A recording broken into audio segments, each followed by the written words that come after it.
back in the community. Great to see everyone. Yay. So today we're going to talk about the alchemy of healing, and that would be healing. There's certain emotions that can contribute to certain physical conditions. So we're going to talk about that a little bit. However, before we dive into that, this morning, just before my walk, I got guided to this article that I will make sure that you all get in your email, your follow-up email.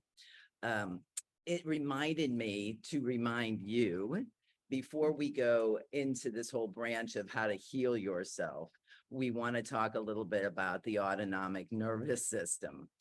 So the autonomic nervous system is what it tells us if we are in danger or tells us to calm down. So there's sympathetic and there's parasympathetic. And all day long, we're going back and forth, okay? And every breath we take in is sympathetic. Every breath we take out is parasympathetic. So we're going to get into that a little bit before we go into the emotions that can contribute to physical symptoms, because whenever we're doing any healing work, we want to make sure we are calm. Okay, we want to make sure our body is in a state of parasympathetic nervous system. Okay, so that's, and whenever I introduce somebody to Reiki, since I practice Reiki and I teach Reiki, this is a Japanese energy healing modality that helps the body, the mind, the spirit relax. You're physically, emotionally, mentally, and spiritually relax, de-stress, and it enhances the natural healing process. Okay, so when our bodies are calm, we heal faster. That's just well known. And I was introduced to Reiki, as many of you know, because I've mentioned this before, when I was in Cleveland Clinic. So our top hospitals in our country are integrating this type of therapy to help the patients de-stress, relax, and heal, okay? Bringing yourself into parasympathetic. So Reiki is one of many different modalities that assist us in getting our bodies into that place where we're speeding right along and healing a lot faster. So healing from a space of fight or flight, when we're like, is going to really slow that process down. It's going to just slow it down.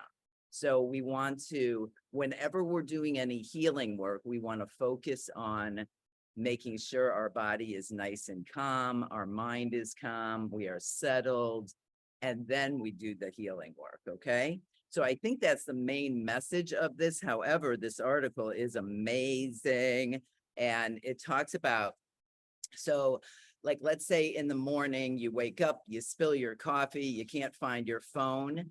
That adrenaline rush that comes from where's my phone is your sympathetic nervous system, your fight or flight, saying there's danger, okay, or perceived danger or potential danger because I can't find my phone, okay? So it can be something as slightly, minorly triggering as misplacing your phone that can cause this adrenaline rush to put you in sympathetic. Now, I have an amazing natural healer. He's a holistic healer in Miami, and he told me that most people, most humans, live most of their life in sympathetic. We're constantly being triggered. We're being triggered by media. We're being triggered by frequencies from 5G towers. We're being startled like all day, little startled, beep, beep, beep. And I can totally believe that. I can totally believe that we really need to concentrate on dialing it back and getting into parasympathetic, which is that place of calm, relax, okay? That place of receptivity of healing, all right? So this article speaks, I have to actually use my password every time I go back in. So there is Fortunately, if we tap into our body, there's a thing called somatic intelligence, okay? SOMATIC. And that is understanding how your body responds to danger and using that knowledge to support your body throughout your life. So it's really, instead of having the mind pattern of, oh, I have to take care of this body. Oh, this body is doing this to me. Oh, my body's crap or whatever.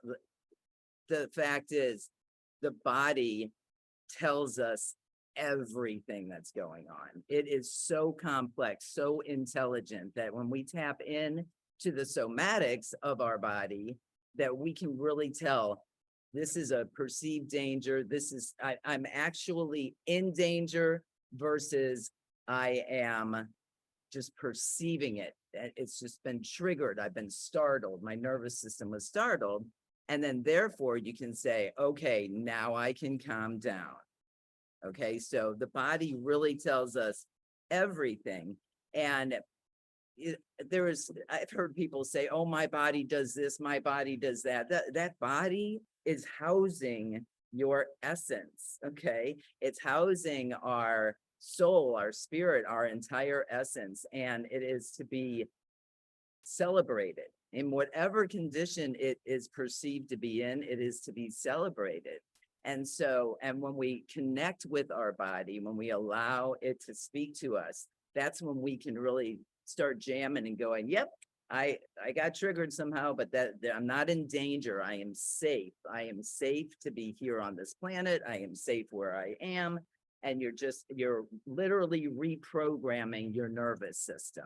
Okay. A lot of us have had trauma. Okay. And many of us had trauma when we were children. Okay. And that got solidified in our nervous system. So as we get older and we strive even more for a peaceful existence, it's like, I'm done with the rat race. I'm done with the corporate world. I'm done with the relationship that doesn't serve me. I'm done. Okay. So we're at a place in our lives where we're like, we want peace. Okay.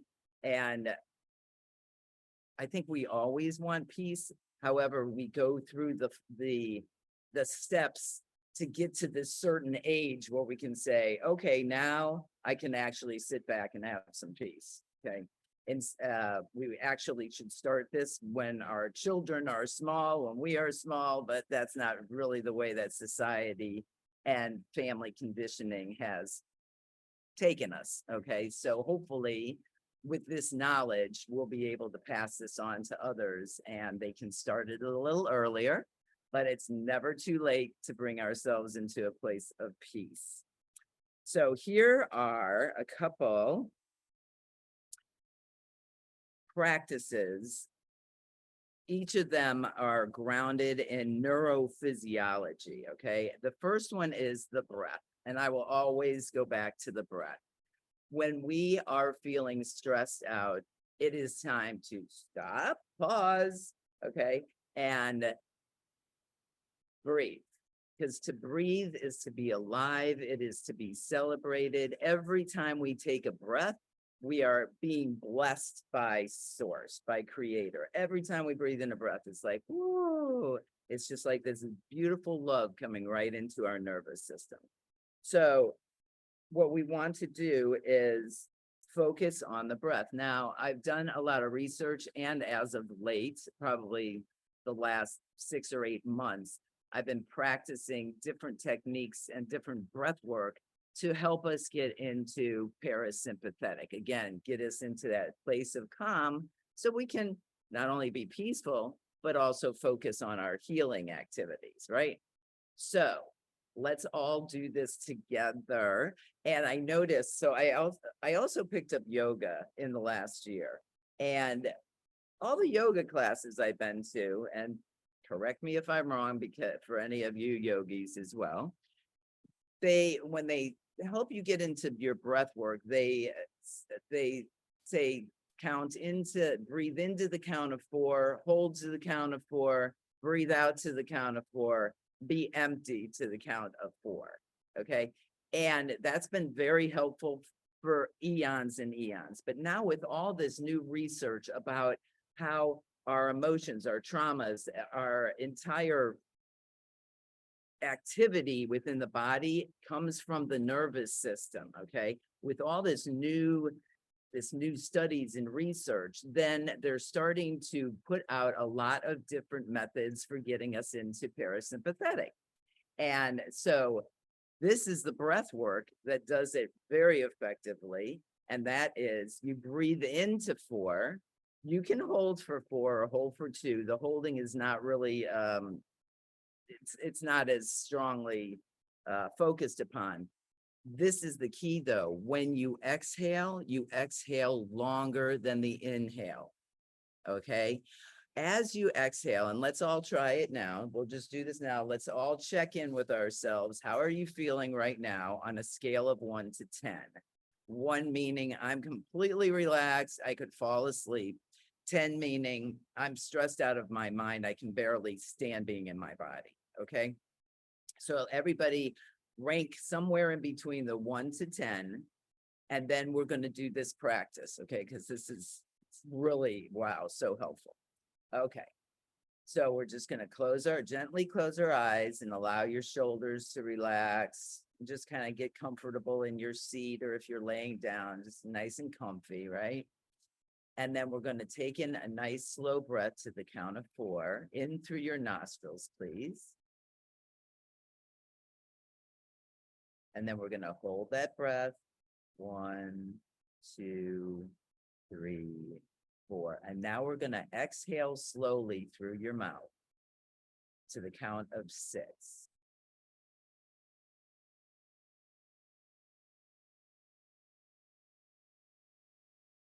Now we're going to just leave our lungs empty for the count of 2. Now we're going to slowly breathe in through the nose to the count of 4, 3, 4. Let's just hold to the count of 2 this time. 1, 2. Then we're going to exhale slowly to the count of 8.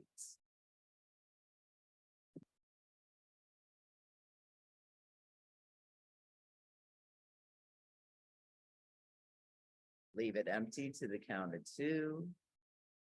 Let's breathe in to the count of 4.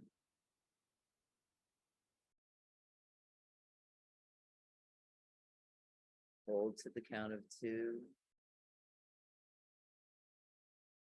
Slowly release to the count of 8 through your mouth, very slowly, like you're going through a small straw.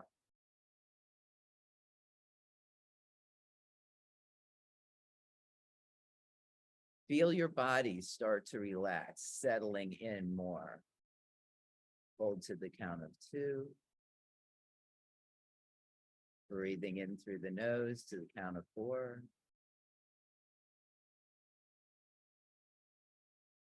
Hold to the count of 2. 1, 2. Release to the count of 8. 1, 2, 3, 4, 5, 6, 7, 8. Hold to the count of 2. Now, and then let's breathe in again, and we can come on back to center. This can be adjusted. For some people, releasing to the count of 6 is going to work better. Releasing to the count of 10 is going to work better. It's just play around with it. The goal, however, is to feel your physical body starting to settle down. Okay. So that's 1. Another one. Okay. So let's just gauge, everybody just gauge on a scale of 1 to 10, how you're feeling now. Has that shifted a little bit? Did you go from a 5 to a 2? Did you go from a 6 to a 1? Wherever you're at. This helps us acknowledge that any particular practice that we're doing is working. Okay. So greetings. So another breath work that really helps bring us into parasympathetic is the nostril breath work. Okay. And we'll just do this very briefly. Some of you probably have already done this before. You place your right hand over your right nostril. Okay, and what we're doing is we're balancing the left and the right sides of the brain and turning on the vagus nerve, which is the nerve that's right at the area where the skull and the spine meet. It holds a lot of our emotion. Okay, a lot of emotional stuff is held there. That's why a lot of people get like neck aches and things like that, because there's a lot of motion that they want to release back there. And it also triggers parasympathetic. Okay, so we're gonna nostril, breathe in through the left nostril, breathe out through the left nostril. Breathe in through the left nostril, then take that right finger, cover the left nostril, and breathe out through the right nostril. Breathe in through the right nostril. Nice breath. Take your finger, put it over the right nostril, breathe out the left.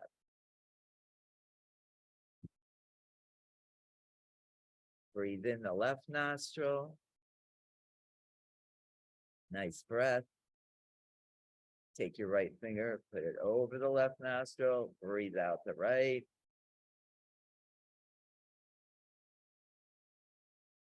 Then breathe in the right.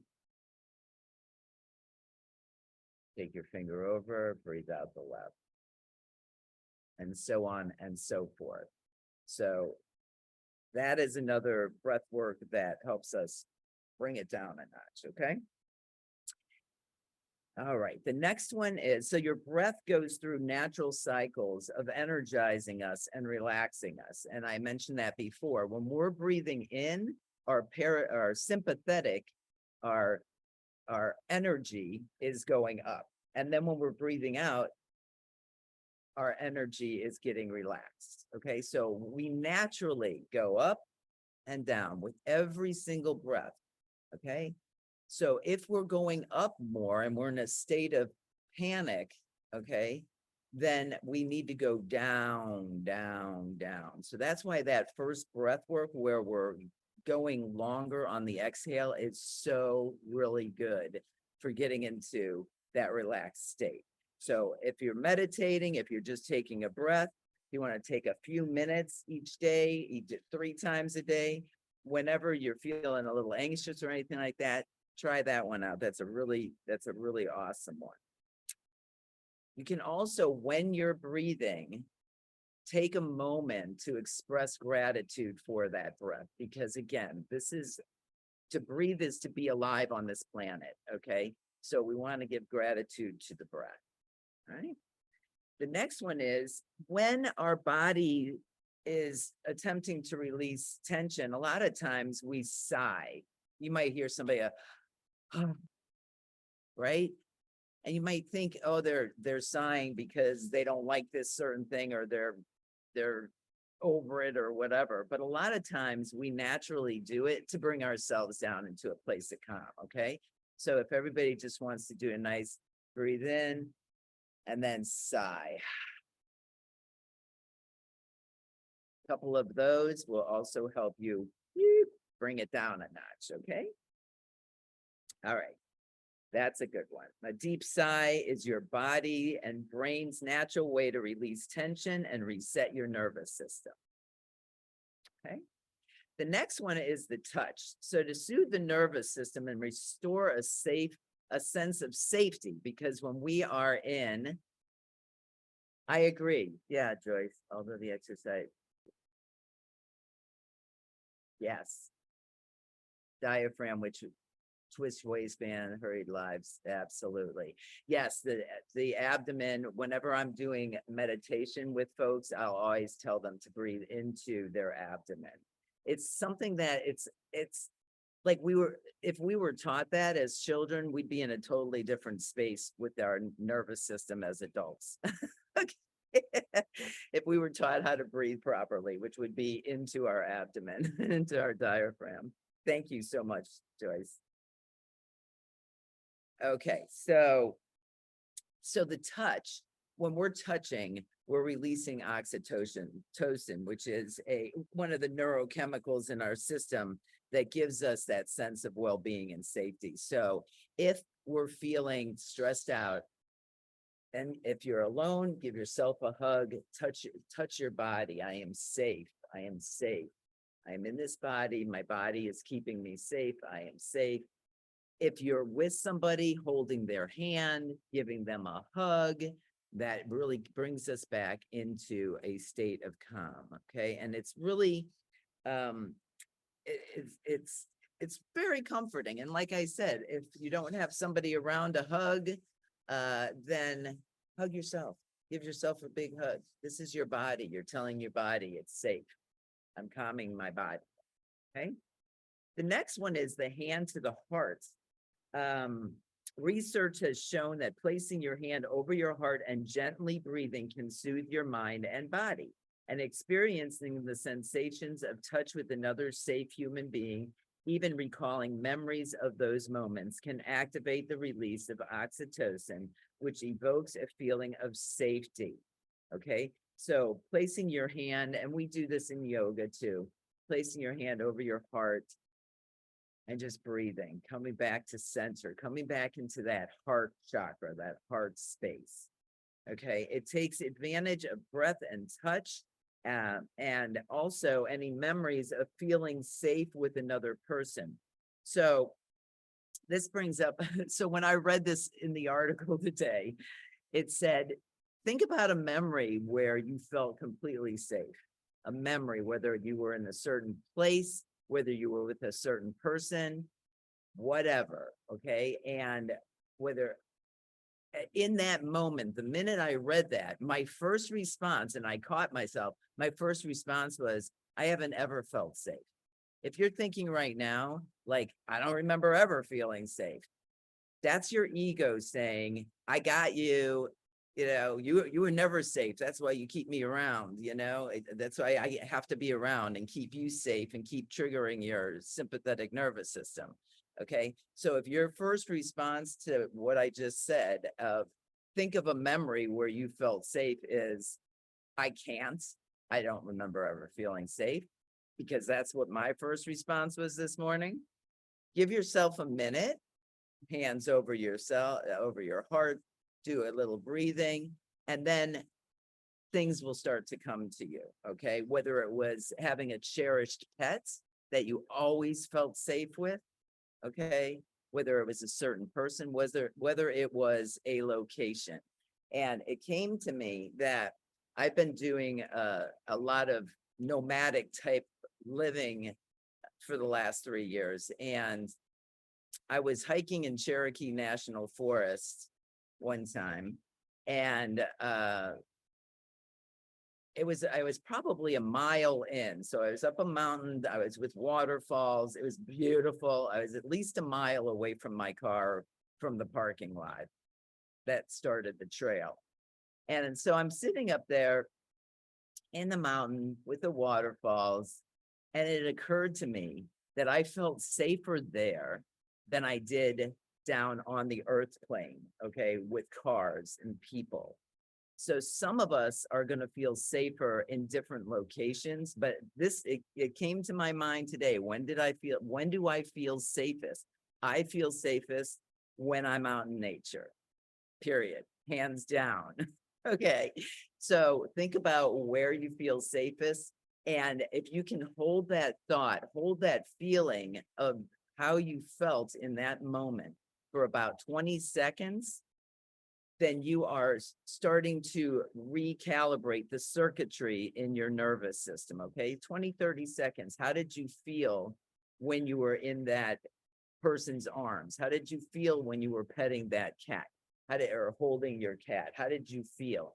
And do that a couple times a day, and you will be able to formulate like a habit around it, where next time you're feeling stressed out of your mind, you go back to that. You will automatically go back to that memory, to that place of safety. Okay. So you're basically reprogramming the circuitry of your nervous system. So let's think about that one. The next one is movement. So many times when we're in fight or flight, we literally go into freeze mode and we can't, we get all freaked out, right? So what we can do is actually get up and move your body, move the body, shake the body out, open up your arms like this, put your chest out, breathe. Okay, just open up. I am powerful. I am safe. Okay, this is actually a yoga pose too. So that's a good example. Yoga poses can increase your confidence too, perhaps even more so than poses associated with social dominance. If you're experiencing any state of fear, anger, sadness, or disgust, try shifting your posture. Okay. Let your body move into a posture that expresses an emotional state that you want to develop in yourself to counteract how you're feeling. So some people will want to open up their arms. I feel free, okay, instead of being in this constricted state like this, okay? So those are just a few techniques for how to soothe yourself. And the reason why, yes, the hands to the heart. The reason why that came about, I believe, is just so everyone knows, whenever you're doing any healing work with yourself, or even speaking with anyone else and doing healing work with them, you want to be in that nice, bring it down a notch mode. You can also do it through meditation, eating foods that are good for the body, and avoiding caffeine is another way to help keep your body more relaxed. Getting away from the sugar, the cane sugar content. So there's just a ton of different ways for how we can get into that nice, relaxed state. And that's where we want to be. Okay. So now we're going to talk about emotions that cause physical symptoms. So there is a woman by the name of Louise Hay who wrote several books about how to heal yourself, how to heal your body, how to heal your life. And she was, if you haven't heard of Louise Hay, you may have heard of Wayne Dyer. They were very close friends and both motivational speakers and authors, and just amazing individuals. And so Louise Hay created Causes of Symptoms, and that's a good place to start when you're trying to identify what kind of emotion may have caused this irritable bowel syndrome. Okay, what's causing this? Sometimes, now I noticed when my kids went to college that I had not only a little empty nester stuff, but I also had a lot of worry. And I started getting pains in my side, and it was my spleen, because our spleen, the emotion that's attached to that is worry or obsession. And I would have this pain, and no doctor could say, nope, your spleen's fine. I went in for x-ray. Nope, your spleen's fine. I'm just like, okay, it's an emotion. Okay. So if you're getting these, nope, everything's fine, you can definitely look at the emotions and attached to it. And even if something isn't fine, like they identify, yes, you have irritable bowel syndrome, start working with those emotions, start changing the your focus on whatever IBS is about, what those emotions are. Start journaling, talk to a therapist, however, and start healing yourself. Okay. So according to Louise Hay, there's two mental causes for dis-ease. So she doesn't use the word disease. It's dis-ease, meaning out of ease. Okay. And one is one is fear and the other is anger. Now, as most of you probably know, over these last 3 years, as a collective, there has been a lot of fear thrown at us, a ton of fear thrown at us.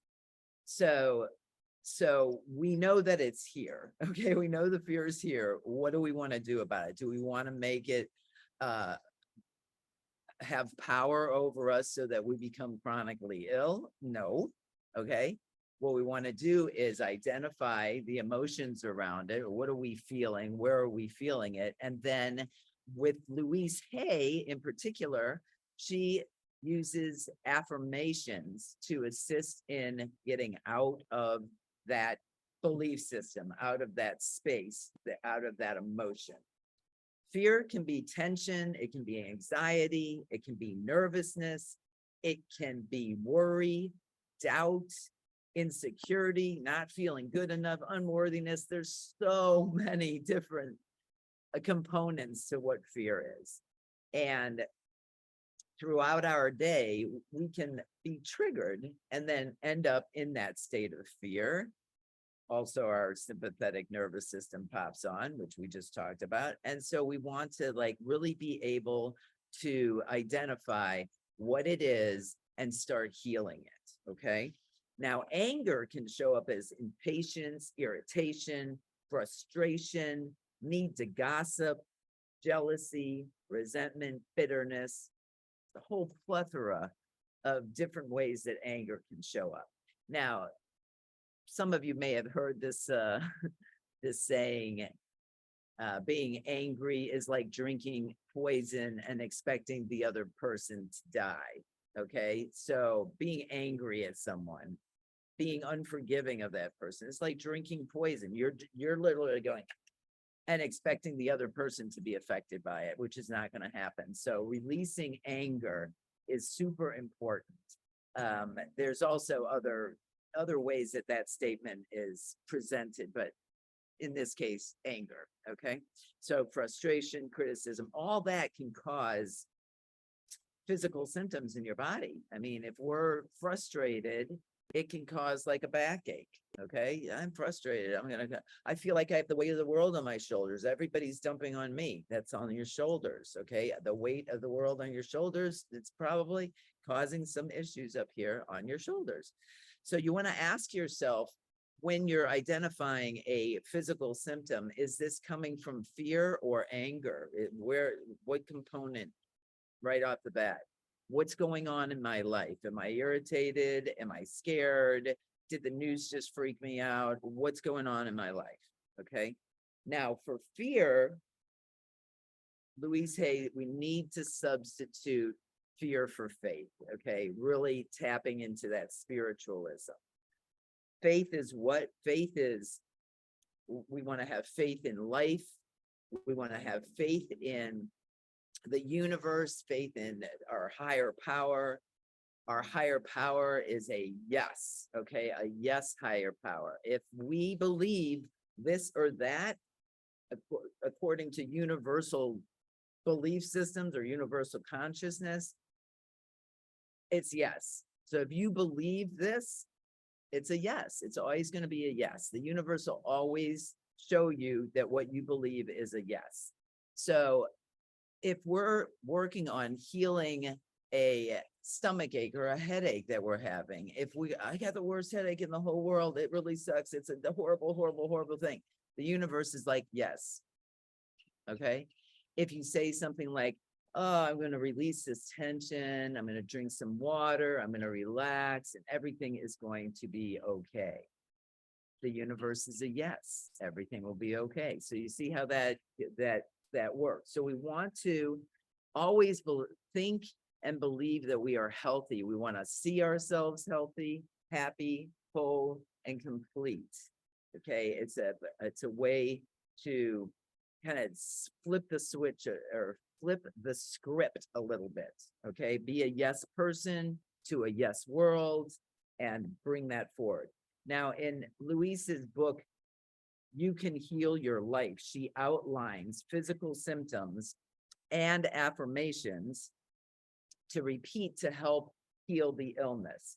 Now, I've been doing this for a while now. I did a full write-up of every symptom, everything that has occurred in my life, illness-wise, breaking my ankle, open heart surgery. I wrote it all down. Okay, everything. Bedwetting, that was another one from when I was a kid, but it lasted a lot longer than it should last. Curvature of the spine. What else did I have? Low blood pressure, things along this line. And I wrote them all down. And then I started looking at Louise Hay's list, which we'll put a little link of that in the email that will follow this session. And when you look at the list, it's so amazing how much synchronicity there is with each symptom that you have throughout your life, or anything that's going on with you right now. When you look at that, do you resonate with it? Okay, because oftentimes in this list, and I'm going to just pull the list up. In this list, you will see more than one meaning. And so you want to go with the one that you resonate with. Okay. And when you see this list, if you don't resonate with any of them, then you want to sit down, get yourself into that parasympathetic and say to yourself, what emotion is bringing this physical symptom forward for me right now? Okay. And you want to do some of your own investigative work. You're perfectly capable of it. We are all capable of connecting with our body and saying, hey, body, what are you trying to tell me here right now? What do I need to release in order to release this particular symptom? Okay. So you may have to become your own detective on a couple things, but I'll just pull up a couple. It goes A to Z. Okay.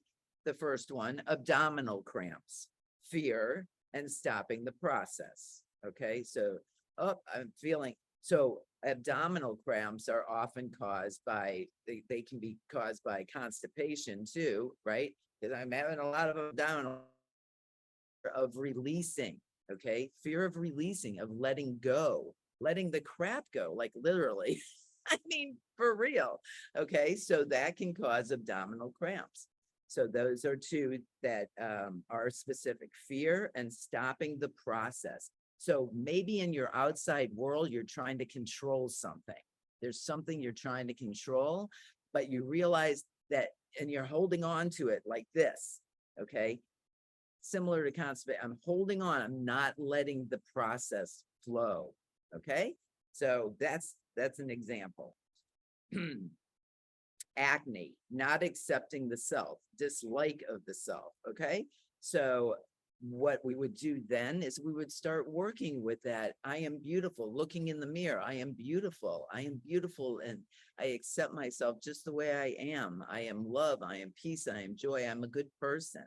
Okay. So you would start doing affirmations along that as you look in the mirror. And I can totally understand why acne would be something that, not disliking the self, because when we look in the mirror, that's our perfect opportunity to give ourselves a high five and say, I love you. I love you. I love you, Diana. I love my body. I love everything about me just the way I am in this moment right now.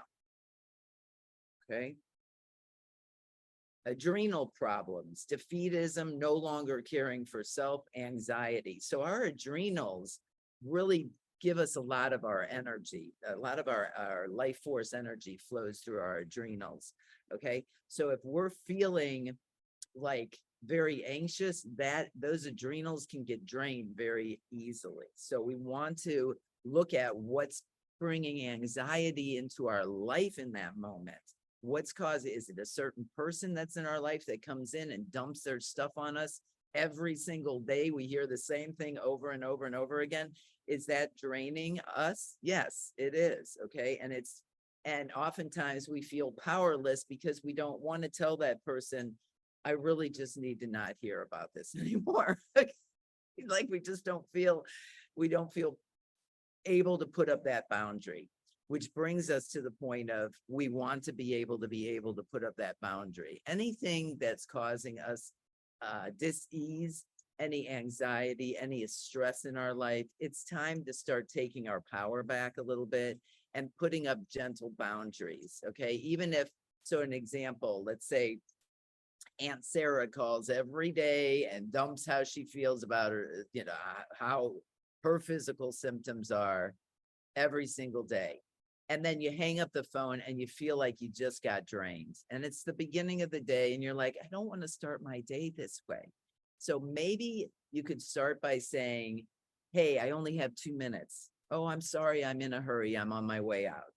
Whatever it's placing a safe boundary so they don't feel rejected, because you love Aunt Sarah or whoever I just called her name to be.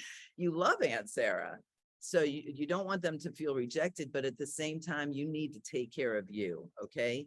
If we don't fill our own cups first and let those cups overflow into the saucer, and what's in the saucer is what we have to give.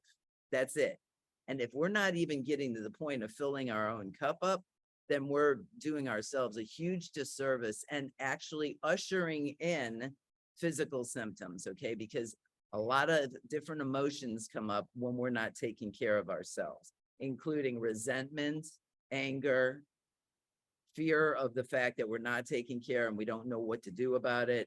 Okay, so we want to just really take care of ourselves. It is not selfish, okay, to put ourselves first, because honestly, if we don't take care of ourselves, then we're not going to ever have anything to give to anybody else, okay, because we're going to end up being sick and needing everybody else to take care of us, okay? So we want to the best of our abilities, take care of ourselves, our needs, okay? And I don't mean like some people need to be taken care of, okay, period. But what I'm saying is taking care of our emotional self and helping our physical self be healthier, okay? We're talking about emotions, so take care of yourself, okay? That's something that we all can do. You don't have to, like some people do need caregivers to come in and take care. Absolutely, okay? I'm talking about this right here and your heart. You're taking care of you, okay? Now, so let's see what the time is here. Okay, so I'll just quickly do this next part. So you look at the mental cause on the list and see if it's true for you. If not, then again, do your little detective work and see, why am I having this physical symptom? What's going on in my life right now? Ask your body, okay? And then say to yourself, am I willing to release this pattern in my consciousness that created this condition? Am I willing to release this anxiety? Am I willing to let go of control and trust that the universe, that God, that source, that the creator is handling it? Okay, I'm releasing, I'm surrendering. I surrendered personally, I surrender things several times a day. I have had a lifetime of what I would consider anxiety. and I've in the last 10 years, I have really been working on releasing and trusting and surrendering. And something comes up, I surrender it. There you go. I'm surrendering. Okay. So get in the habit of surrendering and trusting that all is well. And then what you want to do is create a new thought to come in. So if something's coming in where, what did we say? There was not letting go, controlling. Okay. I release control. I release control and surrender to the flow of love that will heal me. Okay. Bring in that new thought. I release control. I release control. I release control. I release control. And let that go. And then sure enough, your stomach cramps and a constipation starts to flow. I release. I allow the process of life. Okay. Now in her books, you'll see a lot of different affirmations and you can pick and choose which ones are best for you. And another key point is to assume that you're already healed, okay? See yourself, I am healed. Feel yourself, I am healed. And it's not so easy to do right when you're in the throes of it, okay? Like, oh my God, my stomach hurts so bad, but I see myself well. It's not an easy thing to do, okay? But you want to at least bring the visual in, see yourself walking around or bending or doing this or that or dancing or something along that line to help the flow, help get into the flow, okay? At first, it might be difficult to keep, but keep practicing, and soon you will feel what you're saying to be true. So fake it till you make it kind of thing. So it's like, I don't know if I really go for this, but I'm going to give it my best shot, and you're going to keep practicing, keep practicing. Whenever you think of a condition, start practicing and releasing. So before we finish up, because I know I've just been yapping away, and I'd like to have everybody have a minute to chat. If everybody could get centered, we're going to just do a little bit of emotional freedom technique, EFT tapping, just one round. I'll make sure this gets in the email as well.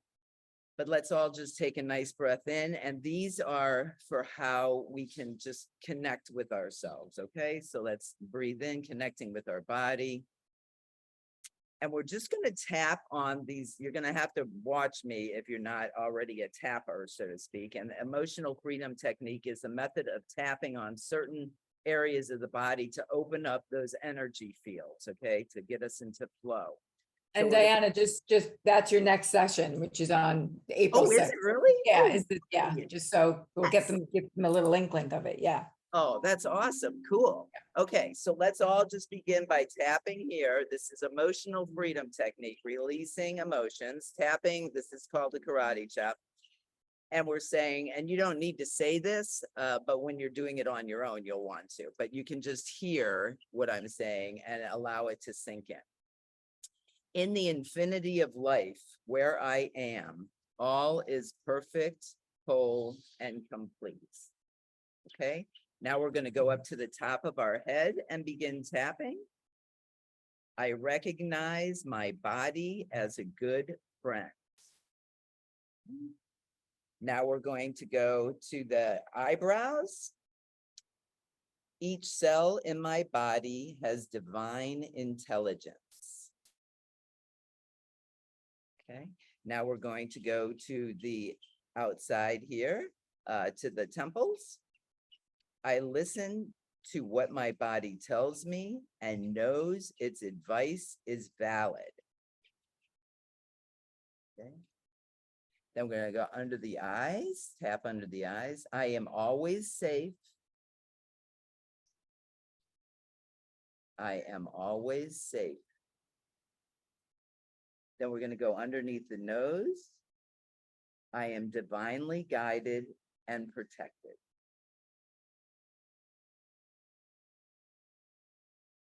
Then we're going to go under the chin. I am happy, healthy, whole, and complete. Then we're going to go to the collarbone. I choose to be healthy and free. And then we're going to go underneath the armpit about 5 inches down. And we're going to tap there. In my world. Then we're going to take a nice breath. And you can repeat this sequence as many times as you need to get into that space, and then you can begin your work. Okay, and enjoy every moment of it. I don't know if any of you felt a little more peace after doing that round. So you can do 2 or 3, 4 rounds of that, and just until you feel in a place of peace.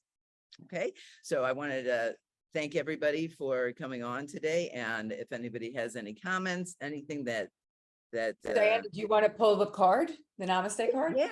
Oh, yes, I did. And I pulled the card, and I did it for the highest and best good of everyone attending here today. And it's life's blessings. Life bestows her blessing. She is the wind of change flowing through you, and this change is your blessing. Don't try to hold on, no matter how unsettling it may seem, for all will magically transform when the time is right.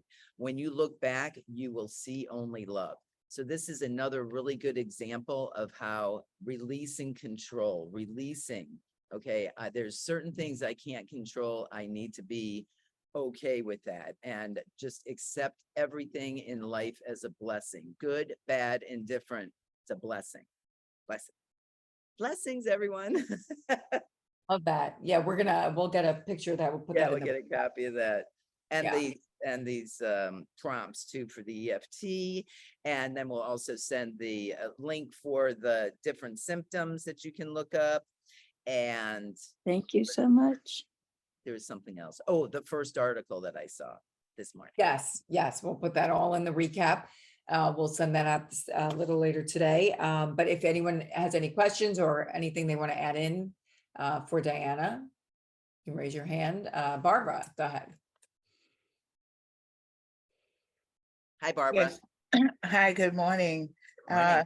This was really wonderful and helpful. My question is, you said to ask your body, if you're feeling ill or whatever you're feeling, ask your body, what is it trying to tell you? Mhm. I've tried doing that.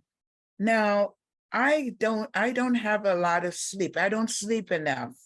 Mm. And I'm trying to ask my body, what is it trying to tell me? I know I'm not stressed out. I know I'm not worrying about anything. So I don't know what my body is trying to tell me. Mhm. So in that case, what in your life, you could ask yourself, like, what in my life is missing from my body? Are you getting enough exercise to tire your body out so that it does want to go to sleep? Are you getting yourself into, are you putting your body in a nice tranquil place to go to sleep, maybe some tranquil music or something like that? So you can ask yourself, what am I eating sugar at night before I go to bed? Like, what am I doing with my body that I might want to tweak a little bit here? Get some more exercise, eat less sugar, don't drink caffeine after noon, stuff like that. Try that out. So we can be helpful to our body by just thinking, what am I not doing at this time that might really help my body? Does that help at all? Well, a lot of what you've mentioned, I've already done that. Like Okay. I exercise a lot. Uh-huh. I don't drink caffeine. Mhm. But I'm gonna search further. Like, what is it trying to tell me? Yeah. I don't eat much. I'm losing weight. Um, I'm trying, and this is going on for several years. And I keep looking for answers because I am not satisfied with the sleep that I get. And I Right. do believe there is an answer out there somewhere that I would get the necessary sleep that keeps me healthy. Right. Well, let me look up insomnia here, if they have it on there. Hij, I insomnia. try several doctors. I Okay. even had the CPAP machine, which doesn't work. They had to come and take it back. Okay. So insomnia, according to Louise Hay, is fear, not trusting the process of life, and guilt. Okay. Now, those three things, you take which one you resonate with, and that's the one you want to run with. Am I afraid of something? Am I not trusting the process of life? Am I connected to my source? Right? Do I have guilt? Do I have a guilty conscience? If any of those resonate with you, then those are the ones that you want to start journaling about, start speaking to yourself about, like, where am I feeling fear? Why don't I feel comfortable and safe? This and that. And then you want to start working with affirmations. Okay. So perhaps getting a copy of her book might be a good next step for you. It's a great start. Emotional freedom technique for, I don't know if you use YouTube or not, but if you do, you could go emotional freedom technique for insomnia and start learning some tapping. So like you said, you're going to keep looking. Well, here's some ideas for you. So maybe get a copy of her book, do some emotional freedom technique, or we'll see you next month and we'll do some more EFT then. I think I think I actually will do insomnia. So we'll talk more about that. Definitely, yeah, a lot of people can relate to that for sure. Thank you. You're welcome. Thank you. Okay, Jimbo, I see you if you want to unmute. Hi, Jim. Hold on, Hey, Jimbo. hang on. Hi, I have insomnia too. I use a CPAP machine for 6 years now. And I wake up at like 3 o'clock in the morning. doesn't matter when I go to bed. Between 3 o'clock and 4 o'clock in the morning, I'm up. I can't go back to sleep. And it makes you crazy after a while. I mean, it's my natural life rhythm, I guess you call it. But it's like, why can't I go back to sleep after I wake up? How long I is don't. that? How but- long has that been going on, Jimbo? For a year. For a year? I mean, I've been on the CPAP machine for 6 years, but this recent issue is a year. And it's like, I don't know why. I'm tired. I mean, I can fall asleep sitting in a car when somebody else is driving. But I don't know why I mean, I shouldn't be tired, except I'm not getting, sleep. Right. So- So Jimbo, if you you think said- back, I'm sorry, go ahead. You said, do you have a book on that? It's going to be in the recap? Yes. Okay, I'll Absolutely. take a look at the book. I mean, I don't want to tie everybody else up here. That's a beautiful background you have there, or is Thank that where you. you live? I am currently in Boca Raton, Florida. Okay. Yeah. Nice place, very nice. Beautiful day here in Boca Raton. Yes, it is. Oh, yeah. So listen, Jimbo, again, those are the emotions that Louise Hay attaches to it. If any of those resonate with you, and maybe look back to a year ago, what was going on in your life that might have started prompting. So like really like Right. doing some of that introspective work. Was there something that kind of triggered that? Because nothing changed with the CPAP, nothing changed with your other habits or anything along that line. So did something Right, I understand what you're emotionally- saying. Yeah. All right. This was a very good presentation. I personally had a lot of computer problems today, so it's Bummer. good that it got recorded. Oh, great. I had to Thanks. reboot my computer twice. Oh, wow. So, it doesn't happen often, but this was one of those days where nothing went right. Well, you could always, that's the beauty of this. You can rewatch it on demand when you can't sleep. Oh, I understand that. No, Put I it on 3 appreciate in the it. morning and there you go. You No, know, I if you love, I love my Health Angel. I really am a loyal. Too. I'm so grateful subscriber. for this community. Once in a while, something comes up, like my son or grandson needs to go to the high school up in Grays Lake, which is about a half an hour drive. And it's right, well, I can't get back in time for the Julius class or something. It's like, it's very frustrating. But anyway, I love it, my Health Angel, when I can get on. And this was, the go. parts I got were great. And you. Jimbo, Cynthia said that if you wake up at specific times, yes, I totally agree with you, Cynthia. There's certain times, certain hours, and the hour that I recall around the 3 o'clock a.m. is an hour of Beautiful. ascension. So you're actually like receiving downloads from the divine. If you Google it, you can get it like, why do I wake up at 3 a.m.? And if you, Oh, okay. yeah, so there's different Yeah, I think Janet added in there that that it's called his sleep pattern because of the 3 o'clock hour is known as a dolphin sleep pattern. She is also, and when that happens, she puts on sleep meditations found on YouTube. That's Um, awesome. I didn't know that, Janet. That's awesome. I want to totally know that. Sleep patterns. Right. So there's like a name We for live in it. a wonderful Dolphin. world where we can get everything on the internet or Google it or whatever. Yes. And yeah, I do use some of those sleep things, but not often. It's a good reminder. Yeah. That is. Thank you. And right, we'll thank add you that very in the much. recap, Cynthia. some of the sleep meditation app